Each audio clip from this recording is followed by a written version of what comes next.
শুরু হয়ে গিয়েছে আমাদের মাই দোয়া BPL Bangladesh premier league BPL. এই বিপিএল এ খেলা দেখে কোনো শান্তি নাই, কোনো আরাম নাই, কোনো কিছুই ভালো লাগে না। শুধু একমাত্র রংপুরের খেলা দেখে একটু শুধু ভালো লাগে, তাছাড়া আর কোনোটাই খেলা ভালো লাগে না। এই যে ঢাকার রংপুর, এই দুটা হাট দল, তাছাড়া আর মনে হচ্ছে না ভালো। এবার বিপিএল খেলা দেখতে যাব না, খুব লাগছে যে আফসোস। কারণটা আপনারা সবাই ভালো করেই জানেন, সাকিব আল হাসান নাই।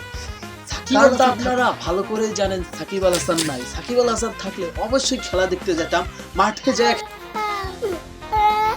যায় খেলা দেখতে যেতাম। যত টাকায় খরচ হতো তারপরেও যেতাম, যত ভিড়ও হতো তারপরেও খেলা দেখতে যেতাম আমি। কিন্তু বিপিএল খেলা 2 বছর থেকেই দেখতে যাচ্ছি না। কারণটা কি? সাকিব নাই।